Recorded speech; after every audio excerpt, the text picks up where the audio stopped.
Olá, meus amados irmãos em Jesus, sejam todos muito bem-vindos. É com muito bom coração que estamos aqui iniciando a nossa manhã com uma reflexão acerca do Evangelho segundo o Espiritismo.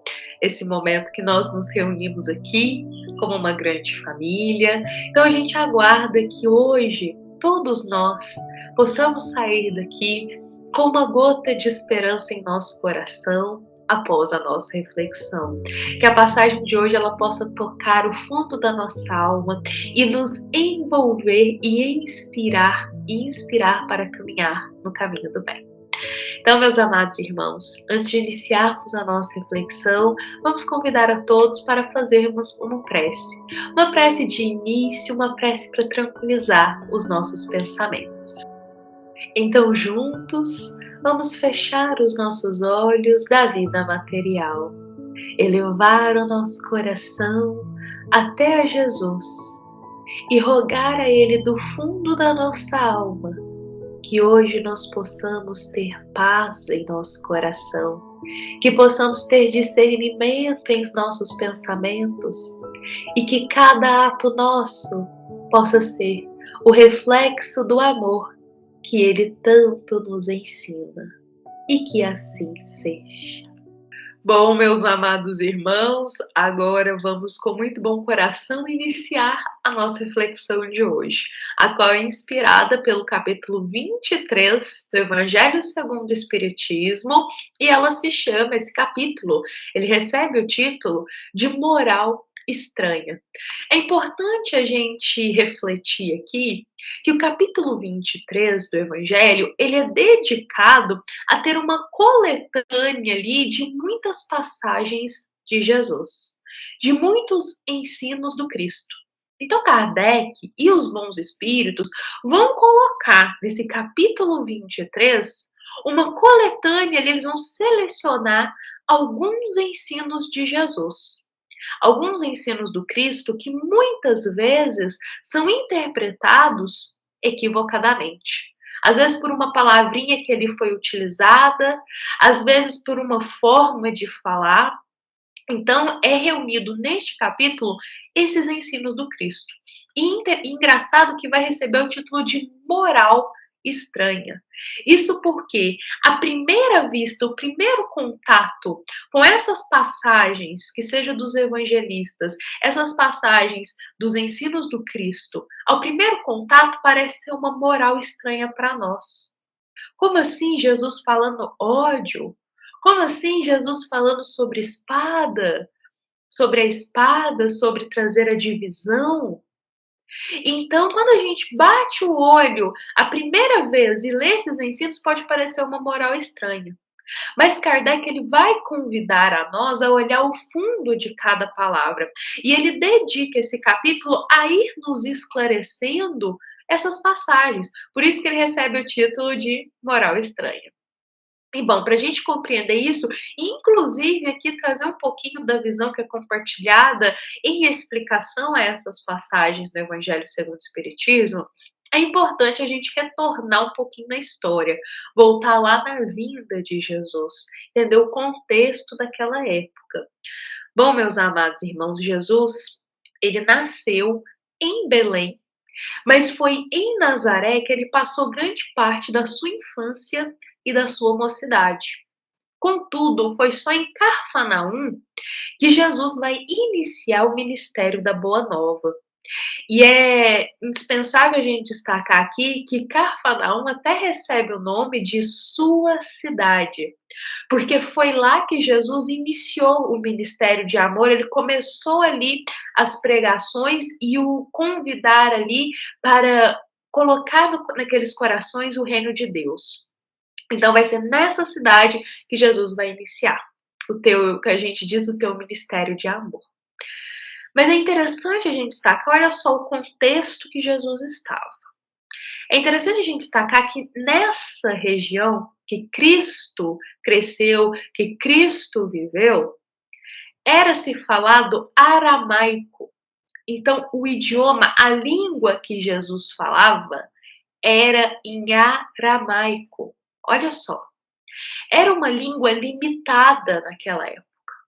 A sociedade era um pouco limitada em questão de desenvolvimento.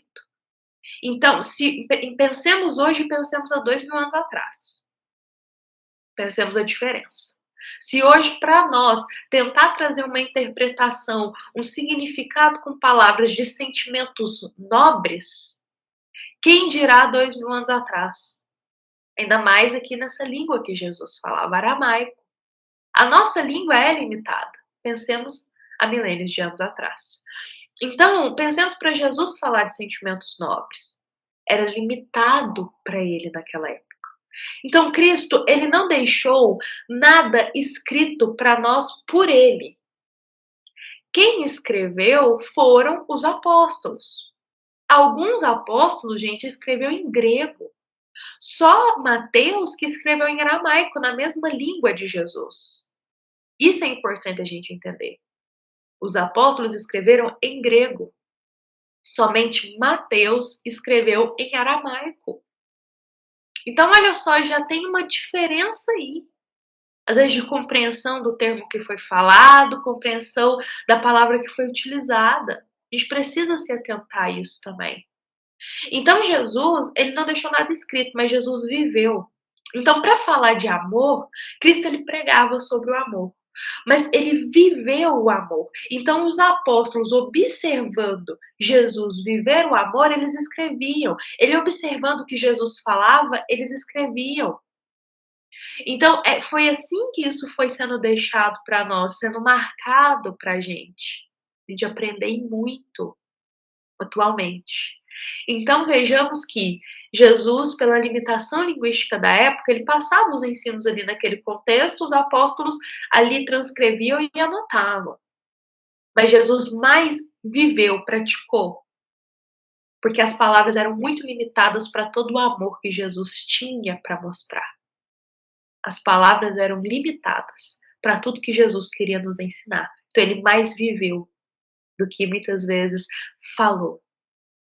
Então, meus amados irmãos, é indispensável a gente compreender isso, essa questão do idioma, de como foi escrito. Olha só, os evangelhos foram escritos em grego, Mateus em aramaico. Então, por essa percepção, a gente consegue entender que houve uma tradução até chegar em nós, na nossa língua aqui, no nosso idioma. Houve uma tradução, houve diversas traduções. Pensemos. Então, o que pode ter acontecido? Muitas palavras que às vezes tinham um sentido lá para Jesus em aramaico, muitas vezes era difícil trazer uma tradução por uma palavra que carregasse o mesmo fundo. Então colocava às vezes aquela que aproximava mais. Lógico que as traduções são super fiéis, super fiéis. Mas, por exemplo, tem muitos ensinos do Cristo que a gente lendo, igual Kardec coloca, parece uma moral estranha. A gente pensa, nossa, mas Jesus tá falando isso para nós? Igual aquele ensino que ele diz, aquele que não odeia seu pai e sua mãe, não pode vir até mim, não pode me seguir. A gente lendo isso parece uma moral estranha, como assim Jesus está dizendo pra gente odiar nosso pai e nossa mãe? Agora pensemos essa palavra ódio. Né? No Evangelho segundo o Espiritismo é destacado muitas dessas palavras para a gente pensar um pouco.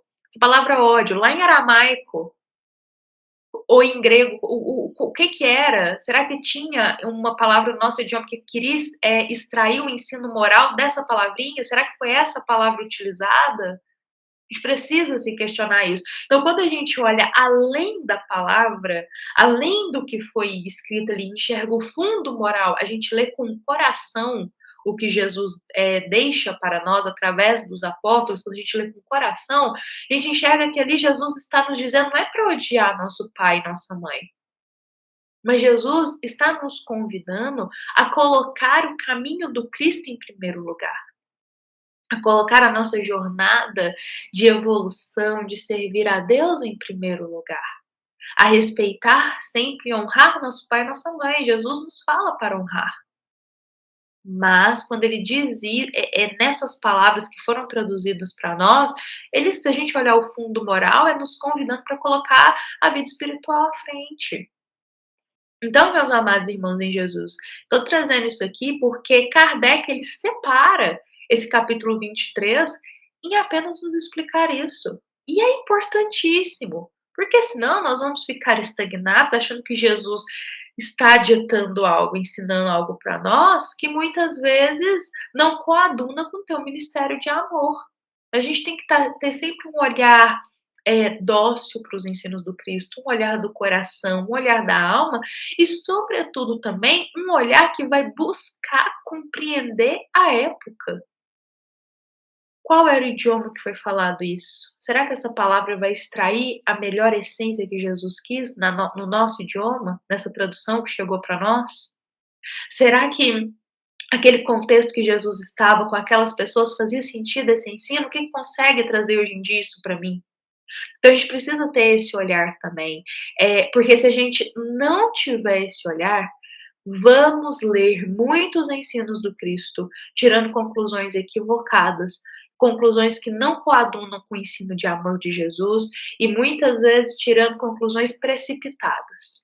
Sendo que todo o ministério de Jesus é de amor, todo o ministério de Jesus é nos convidando a sermos cada vez melhores moralmente. E quando a gente não entende isso, como eu disse, a gente acaba de uma forma imatura tirando conclusões que não era o que Jesus queria nos falar muitas vezes. E meus amados irmãos, isso aqui que Kardec reserva para a gente nesse capítulo 23 é muito importante. E isso não só de Jesus. Kardec, claro, ele separa só do Cristo ali as passagens. Mas esse olhar que eu estou trazendo aqui também para as cartas de Paulo. Se a gente não compreende o contexto que as cartas de Paulo foram escritas, a gente interpreta de forma totalmente equivocada e acaba tirando conclusões precipitadas. Então é muito importante no Evangelho, quando a gente vai se dedicar a ele, também ter um olhar um pouco crítico, um olhar que vai analisar, um olhar que vai buscar também estudar a época e o contexto em que Jesus esteve. Bom, meus amados irmãos em Jesus, este foi o nosso evangelho de hoje. Foi um evangelho de esclarecimento.